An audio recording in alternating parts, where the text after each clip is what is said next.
Assalamualaikum warahmatullahi wabarakatuh. Menggapai kerinduan dengan kerinduan. Suatu ketika, saat Sayyidina Hasan dan Sayyidina Husain, yang saat itu masih anak-anak, melihat seorang kakek yang sedang berwudu dengan cara yang salah, muncullah keinginan dari kedua cucu Rasulullah Sallallahu Alaihi Wasallam ini untuk bisa mengingatkan orang tua tersebut agar amal ibadahnya benar tanpa menyinggung perasaannya.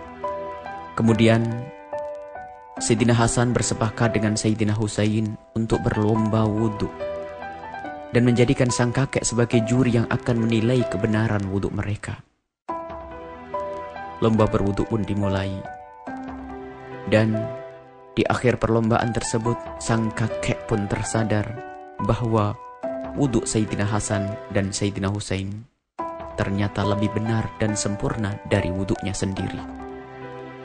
Ini adalah pelajaran dakwah dari cucu Rasulullah Sallallahu Alaihi Wasallam dengan menyertakan kemuliaan akhlak dan tata krama dalam mengingatkan orang lain, khususnya orang yang lebih tua. Sahabatku, mengingatkan orang lain artinya kita mengajak orang lain agar bisa lebih baik dan benar, bukan untuk menghukuminya sebagai yang salah dan terhinakan. Melihat orang lain dengan penuh kasih sayang dan menghargainya adalah pancaran ketulusan seorang penyeru kebaikan. Dari situlah kejayaan di hadapan Allah Subhanahu wa Ta'ala akan diperoleh. Pembelajaran ini sangat tepat bagi juru dakwah, termasuk di dalamnya adalah ustadz dan kiai. Di saat seseorang menyampaikan kebaikan, haruslah ia melihat dirinya sebagai yang membutuhkan pahala dan penghargaan dari Allah Subhanahu wa Ta'ala di balik upaya dakwahnya, sebelum melihat kepada orang lain sebagai orang yang membutuhkan kepada ajakannya.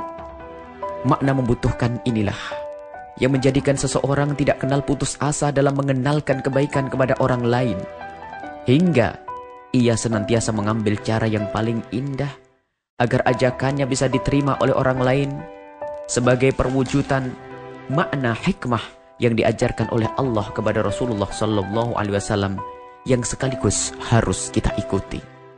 Sahabatku, Sayyidina Hasan dan Sayyidina Husain dalam usianya yang masih amat dini ini sangat paham makna hikmah berdakwah, karena mereka adalah cucu dari sumber hikmah Rasulullah Sallallahu Alaihi Wasallam. Beliau berdua tidak ingin menyakiti hati orang tua tersebut dengan salah menegur saat sang kakek salah dalam berwudu. Maka dengan ketulusan dan kerendahan hati mereka berperan sebagai orang yang ingin benar di dalam berwudu, padahal sebenarnya mereka ingin membenarkan wudu orang lain. Alangkah mulianya akhlakmu wahai cucu Rasulullah Sallallahu Alaihi Wasallam, dan alangkah indahnya siapapun yang ingin mengajak kepada kebaikan, lalu mengajak dengan penuh kasih dan ketawadhuan. Sungguh dakwah bukanlah pamer ilmu atau bangga akan sebuah gelar, akan tetapi dakwah harus berangkat dari keindahan menuju keindahan dan dengan cara yang indah. Dan setelah itu, mari kita bercermin, sadar diri dan mencermati diri dan di sekitar kita. Di mana hikmah dan akhlak kita saat mengajak orang lain kepada kebaikan?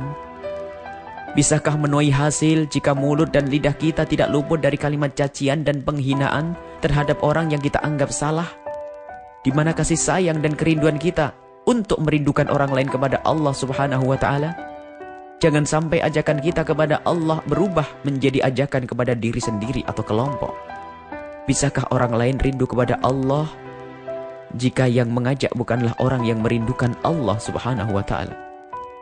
Dari kerinduan kepada Allah inilah akan hadir ajakan yang dirindukan dan penuh kasih untuk mengantarkan hamba-hamba Allah kepada kerinduan kepada Allah Subhanahu wa Ta'ala yang sesungguhnya.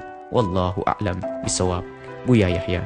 Assalamualaikum warahmatullahi wabarakatuh.